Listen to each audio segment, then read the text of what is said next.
Hi everybody, I'm Steffen, that guy. So you can say there's one thing I'm obsessed about when I work, and that's really what makes revenue happen. That's the question I ask myself all the time. I can sometimes be a big hater of marketing people who care about their brand, because if they cannot explain how the brand connects to revenue, a lot of time they will be wasting their own time, but also the money of the business.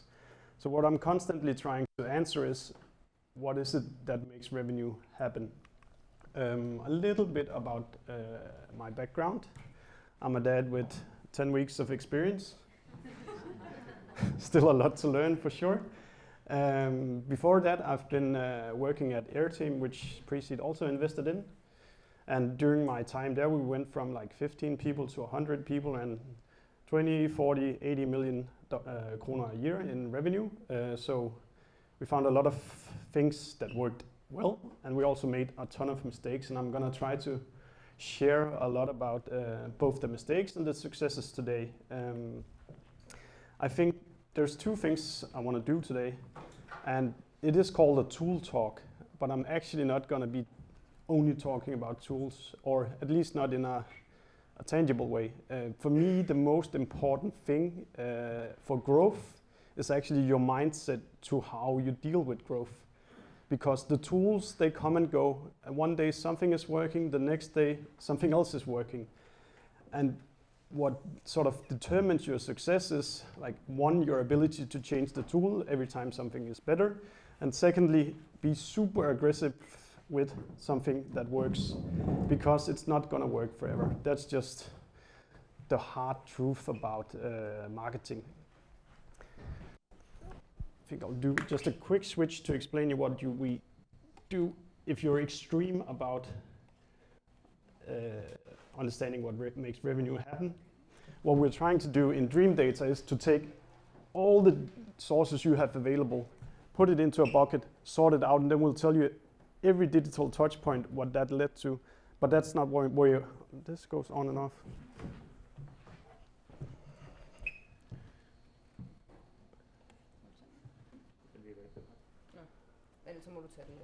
Is it okay? No, it's totally. Yeah. Freestyle while we try to find out. All right, I'll just speak very loud. Let's go to the growth mindset, which is what I believe is the most important part. And then I'll show you a lot of tools that works, a lot of tactics that fails, and try to also just ask questions as we go along, because it's much easier to take them on the spot. The growth mindset, for me, the first and foremost most important thing if you're a founder of a new company is to realize this sad truth, is that if no one knows about you, no one will buy your product. It's super, super, super, super simple, but founders forget this, and that's my quote. But this means that because you're living on your website, updating small things all the time, your own brand is so big in your own world, but what's actually the truth is that no one knows about you. You've just started the business, there's zero knowledge about what you do.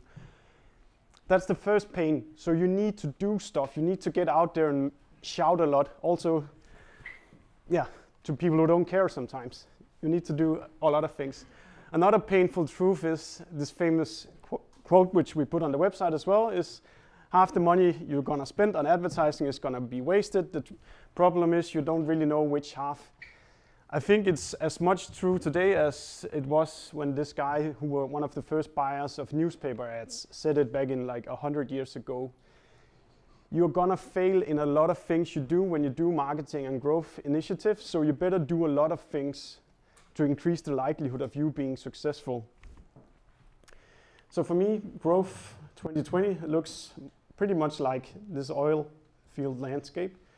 Some stuff provides oil, some doesn't, but you need to try a lot of different places to see if you can find stuff that works.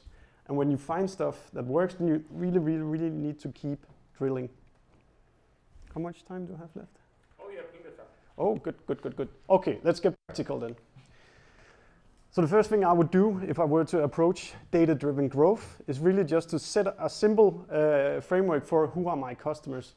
The first thing I did at Airtime was just to go to the Google Analytics, then press demographics. Then you'd see that it's 25 to 45-year-old men who are using this product, or at least comes to the website. So that tells me a very rough sketch of, if I do ads, who am I appealing to? If I do ads, who should be in the segments that I'm setting up?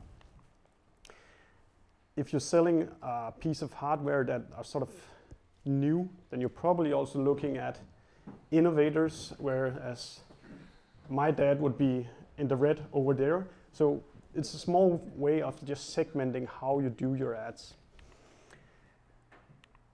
Oh yeah, and one thing I discovered is really that as good as we could make segments with Airtime, the algorithms of the different social networks out there were a lot better than what we could do. So instead of you trying to figure out how should I set up the right segment, if you have enough data, you can hand the data over to the platforms, meaning customers, email addresses, etc. You can give that to the platforms and then they'll make the audiences for you. And that's a lot easier and a lot more effective.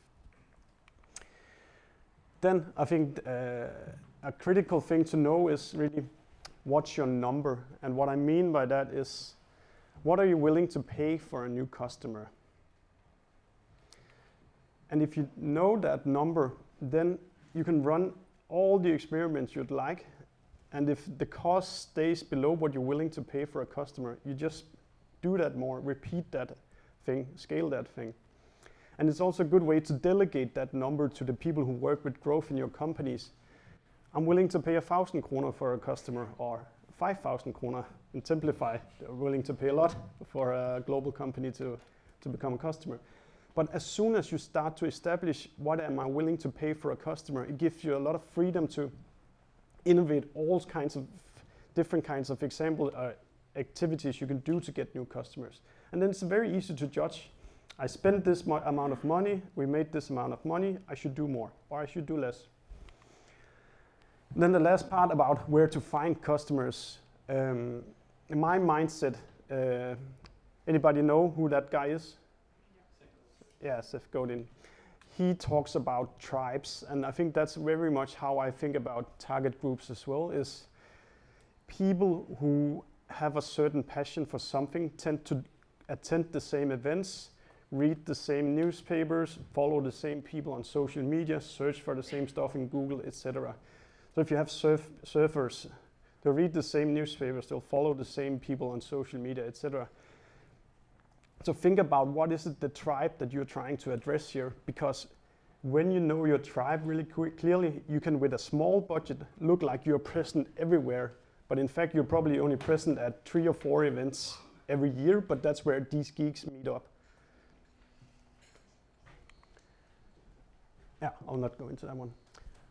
One of the lessons we learned at Airtime is that happy customers equals money. What do I mean by that? With the way we interpreted happy customers was to look at the Net Promoter Score. Hands up if you know what that is. That's a really good article to read, I think. We found out that if people said that they were happy about using Airtime, we could, so the first thing that really happened is that we sold a product. We asked them the question, are you happy or not? Or how likely are you to recommend? And what we could then do is to take all the happy customers, ask them to go to Amazon, give us a review, and we made more money. So we put a number on how happy are you? Yes, no. Are you very happy? Go to Amazon and give us a review. Are you not happy? Customer success would go down on the knees and beg people to become happy, or at least try to write down why were they not happy. That simple method is probably the most valuable thing you can go home and do right now in your business. If you've not asked your customers whether they're happy or not, there's a huge potential there, because everybody who's happy, they feel that they kind of owe you something because they got a better deal than you got from them, and you can utilize that. And then, to my experience, the good, the bad, the ugly of social platforms. I know Casper doesn't agree, but that's because they make a lot of money and simplify when they sell. LinkedIn is horrible. It's not because targeting is not good on LinkedIn, but LinkedIn is 5-10x as expensive as most of the other platforms. I would say you could use Google when there's a search behavior. And what do I mean by a search behavior is something like, I have a flat tire on my bike. That's a search behavior. When you work at Airtime and you're trying to replace cables with some Wi-Fi that's easier to use, there's no search behavior. But what we found out is that on Facebook, we can get in front of the people who are likely to like our product that is innovative and makes life easier through technology. But there was no search behavior. Then I've tried Twitter a lot, didn't make any money on that. Instagram, the same. I wish LinkedIn was less expensive, but it's just super expensive. So you really, really, really need to know what you're doing when you're using that platform. It's okay to contradict when I say stuff, so just raise your hand and disagree. An example of me constantly trying to test is small things like, this is something you know, Juan. On Facebook, when you set an audience, we use something called Lookalike audiences, which is something you want to check out if you're not using it at the moment. But you can upload the email addresses of all your customers. Then Facebook would take a 1% digest of all the people in Denmark or the US or wherever that reminds the most about people who've bought your product before. That's a really, really good audience that is a lot better than what you can do by hand yourself. What you can then do is that you can say, I want to optimize for reach instead of conversions. So I've always been thinking we need to optimize towards conversion. So we did so and it worked fairly well. But I thought, let's test it out and see what happens if we put our half a million kroner budget a month on something else. So if you look up here, I switched from reach, meaning reaching as many people as possible, from conversions to reach. And I could see my cost per showing the ad to 1,000 people just went down, which was completely awesome. But what happened as well was the price per click went skyrocketing. And what then the worst part that happened was that people stopped buying. And that was because Facebook started to show the ad towards people who are not like specifically interested in going somewhere and buying. It was a good learning. It stopped after 2 weeks and I've never done it since. But I think you need to constantly be testing these algorithms. Try to switch around the options and see if there's more money to be made in a new way. Another learning I've had, because I was so hungry to grow Airtime's revenue, I thought, okay, in Google display ads, I can buy a click for less than 1 kroner per click, where on Facebook I was paying maybe close to 10 kroner. So in hungriness for growing the revenue even more, I just switched over the budget from lookalike audiences on Facebook to just Google display ads towards what Google called technophiles, whatever that is. But it sounded like that must be people who like Airtime as well. But we had a miserable month, and I think I did the right thing by testing something. 2, I did something completely wrong, which was to put all my eggs in a new basket that I didn't know whether it worked or not. So I think when you spend your budgets on stuff, don't switch away from stuff that works, but try to test new things out. I guess that's my learning from it. It was a very painful month, and luckily Black Friday was around the corner, so we could go above the budget again. I'll not go too much into this. Here's an example from Dream Data. Again, what's the recipe here? What's the recipe for growth? And for me, I tried to put, which one was the first one? There's a community called growthhackers.com, which has like 200,000 members who all like stuff like I'm talking about today. I wrote a blog post for the Dream Data blog, which was this one. And I posted it in that forum, and we managed to slip into the weekly digest where they sent that newsletter to, I don't know, 100,000, 200,000 people. But I found a way that worked, and then I repeated that method. And now we've had 2 more in that newsletter, and every time we do that, we have a huge spike in emails who sign up to our newsletter because they want to learn more. And when they sign up to our newsletter, I'm gonna hunt them down until they talk to me and decide whether they buy our product or not. But the whole idea is here, I tried to post it on the forum.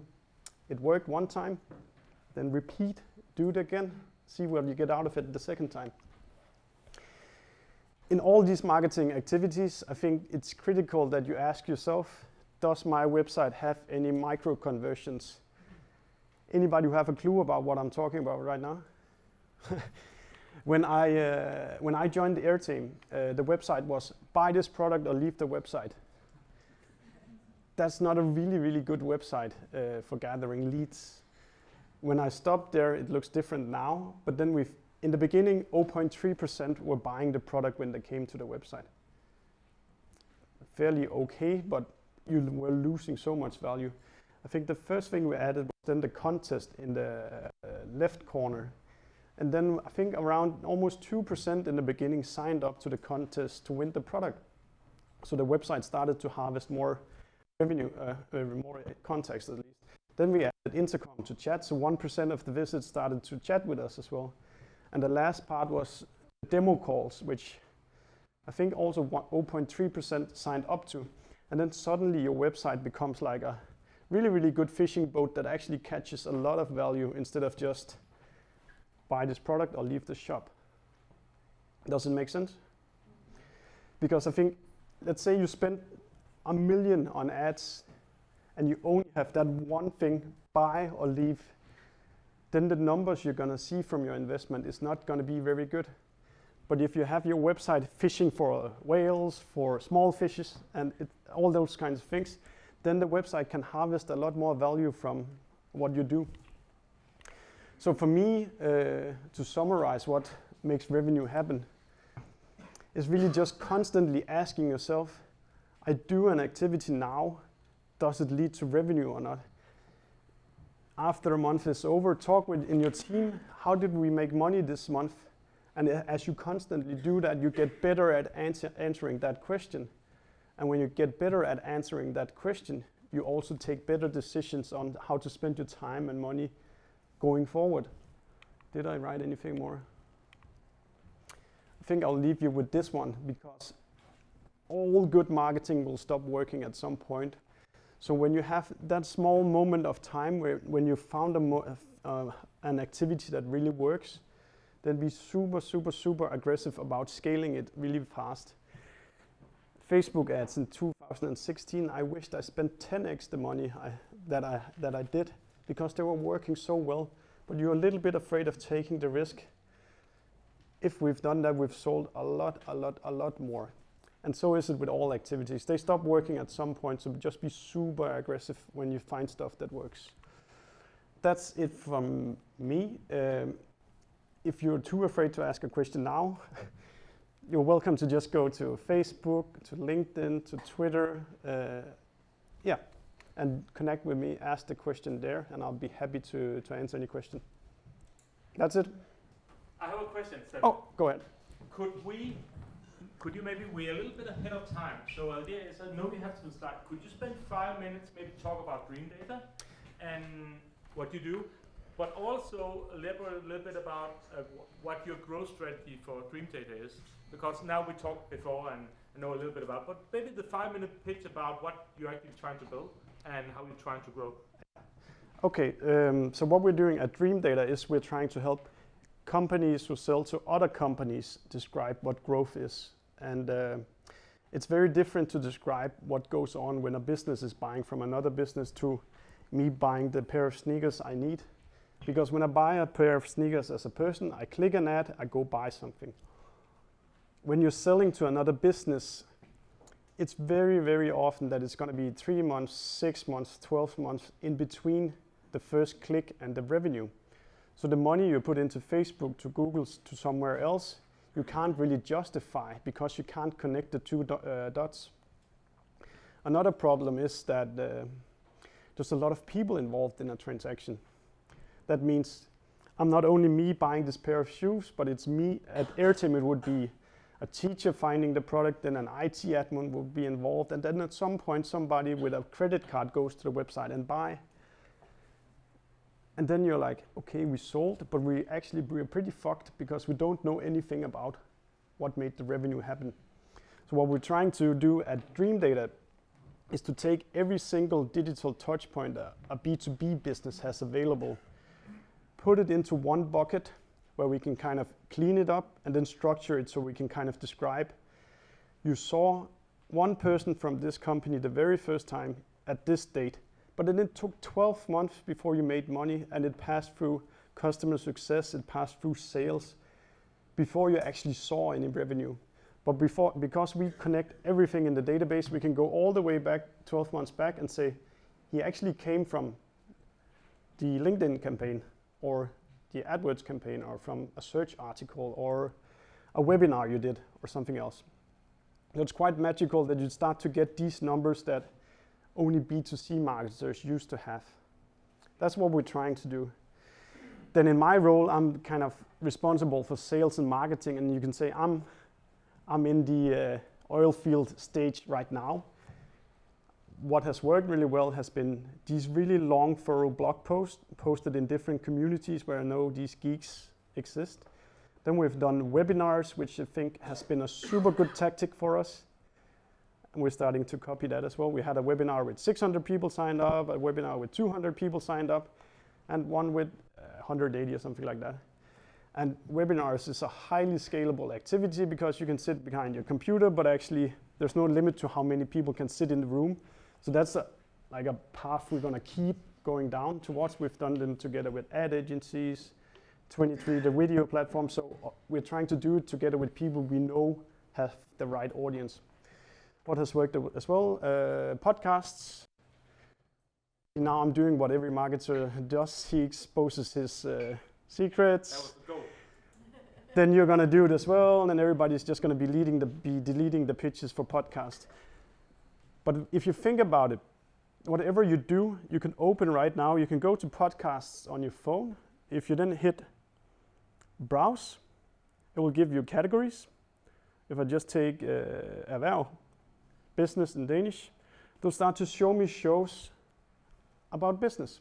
And then I'm just writing all these podcasts that I can find, just browsing the iPhone. And what is good about that tactic is that what we do at Dream Data is quite advanced, and as you can hear, my Twitter pitch or elevator talk is still not completely tight, but on a podcast you get 25 minutes, 40 minutes, 60 minutes to talk about this one thing. So at some point in a podcast we will get the message through, and we can spend a lot of time explaining that. What I've also found is that paid advertising is super hard for us because we are competing in the space you call MarTech, marketing technology.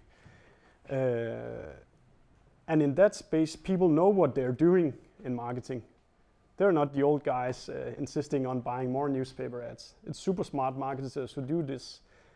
And the lifetime value of selling a MarTech product is also super high, so they can also bid a lot of money on each click.